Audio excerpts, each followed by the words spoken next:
it, but it's a real concern for Chelsea, isn't it? Let's talk about them, because this is not just a blip anymore. They've, ever since Maresca started talking about Chelsea not being title contenders and not good enough, it feels like they've kind of lived up to that and just played poorly ever since. And like, their attack obviously is depleted quite a bit. Nicholas Jackson's out for a while. Christopher Nkunku's not hitting any kind of form, is he? He's had a really tough run since he's been at Chelsea.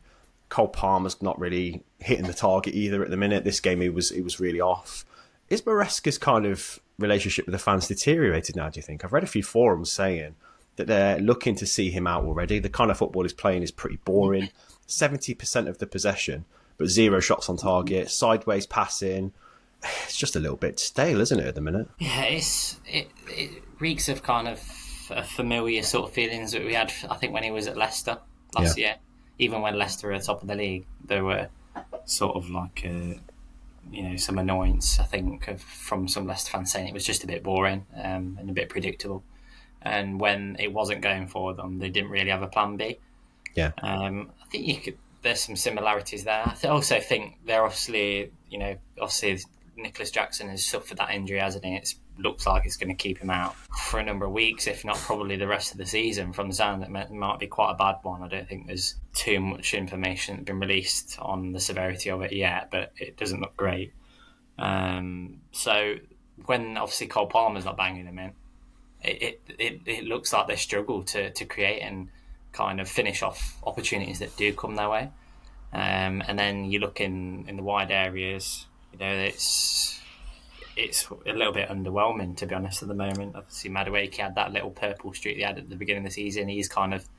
That's died off a little bit.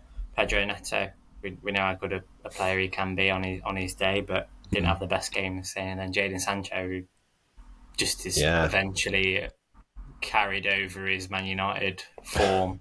Let's talk about Sancho, actually, Dave. His comments as well on social media reacting to Rashford's form for Villa with a comment of freedom, didn't he, on social media? Did you see that? And a lot of fans piling in on him saying, well, you've got Sancho that we had now at Chelsea because his form has fizzled out loads, and he's showing the kind of arrogance that he didn't really back up with performances at United either. And yeah, he's fizzling out a bit at Chelsea too, and it looks like that United are going to be able to offload him to Chelsea for what looks like a pretty good price now. And I don't know, him and even Raheem Sterling as well, he's still on Chelsea's books too. They've got so many players that are bloating the squad and bloating the payroll and making Chelsea look a bit directionless. And it's weird because not so long ago, a couple of months ago, they were looking like title contenders if they could string some form together, but that's just completely dropped off now, hasn't it? Yeah, and this is without mentioning like Mykhailo Mudryk as well, who they obviously bought for a lot of money. Yeah. Some of these players are on, long contracts as well.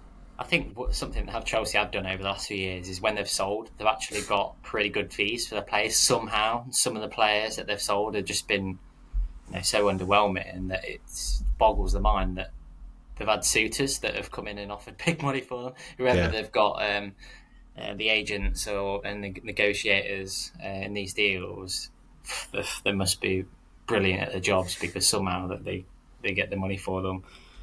But yeah, it is a little bit worrying, I think. I to be honest, obviously regarding Jadon Sancho, I think it looks like that transfer will go through. Chelsea will have to have an absolute drastic drop-off to finish, I think, 14th or below. Basically, if that's, it's mandatory that they have to sign Sancho unless they finish 14th or below, which I can't see that happening even as bad as they are at them, obviously, in this particular game. Yeah, it looks like they're stuck with Sancho. I say stuck with because I think most Man United fans are quite glad to be shot of him. But yeah, Chelsea now out of the top 4 after this turn of results.